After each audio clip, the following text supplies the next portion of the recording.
Aisles at this Ace Hardware store located at the Apple Center here in Newburgh used to be filled with customers every day. But nowadays, with the construction out front, customers have simply found it easier to take their business somewhere else. Police tape still surrounds Helen Gephardt's home to keep people out of a house that police say is unsafe. As you can also see, there's still trash piled up on the porch.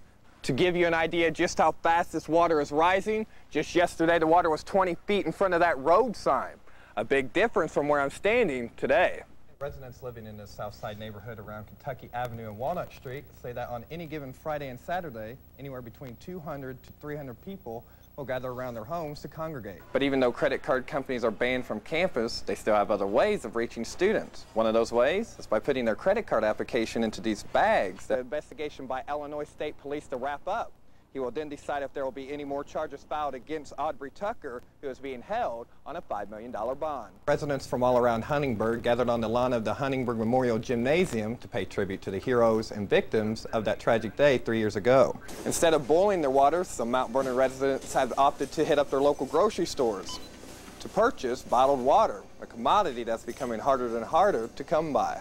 There's not enough room to handle the amount of traffic that travels through this area on a daily basis. You might expect people have been coming in and out of here all day. Some of those hot sellers being shovels, being ice salt, and even sleds for the kids to go sledding tomorrow.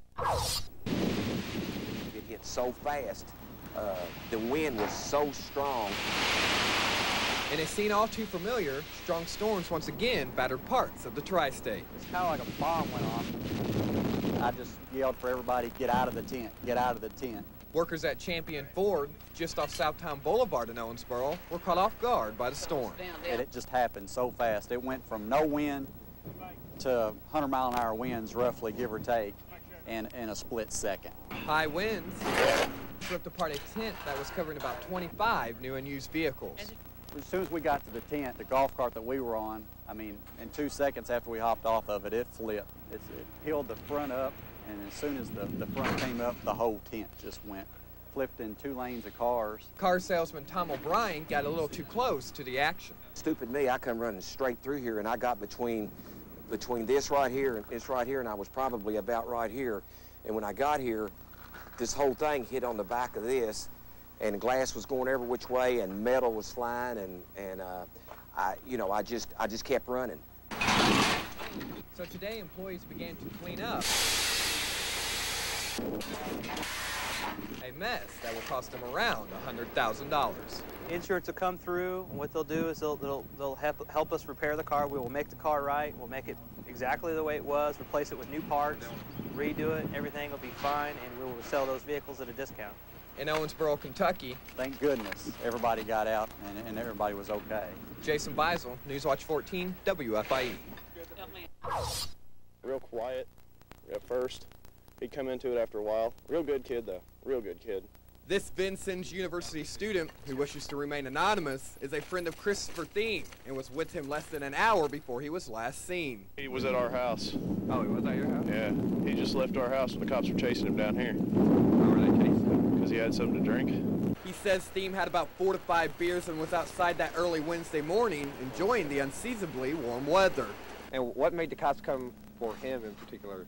They were holding their hands up. It was nice that night. It was probably about 68 outside that night. He had his hands up and admiring the weather. And the cops saw him and turned around, thought they needed help. When they returned, they were not able to find that person. They went in the alley, and someone jumped over a fence, ran to a house, and then ran away.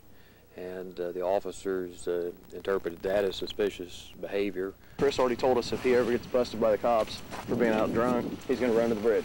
And according to authorities, that's where Officer Shane Shelby last saw him. So Chris took off down the railroad tracks? Yes. And officer pursued? Yes. But Chatton, speaking for the VU Police Department, says that's not the case. So no officer actually pursued him onto the bridge. They found him on the bridge. That's basically how. That is correct. There was a visual sighting of him going on to the bridge. The officer then lost visual contact. As I say, it was dark.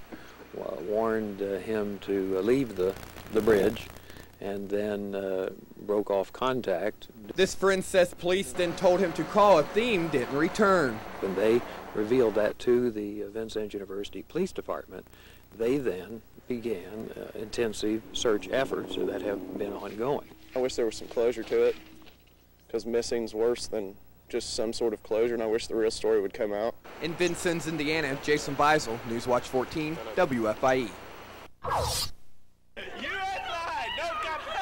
USI going down hardcore. The excitement is building on both campuses. It's crazy. The whole town's talking about it. I mean, on campus, off campus, on the radio, on TV. Students are really pumped up. I know students and faculty and administrators and even the trustees have been waiting for this game forever. Some even thought pigs would fly before these schools would battle it out for bragging rights on the basketball court. It's going to start a rivalry, I think. I'm really excited about that, though. Who's going to win? The University of Southern Indiana. Each school had around 600 shirts made for the big game. The T-shirts in the bookstore, they sold out like within a day or two, and we ordered more. We actually ordered 100 extras, and then those were gone within another day or two also. At U of E, students are already cheering for the Aces.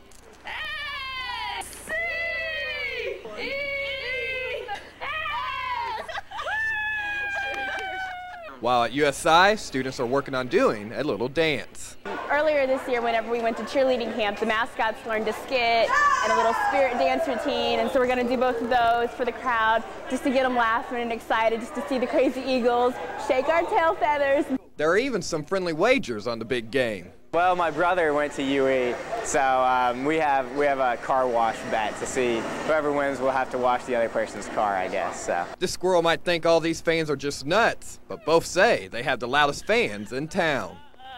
If you've ever been to a game at the Pack, it's just the energy is crazy. We're going to be bigger and louder. In Evansville, UE's going to dominate tomorrow. Jason Beisel, Newswatch 14.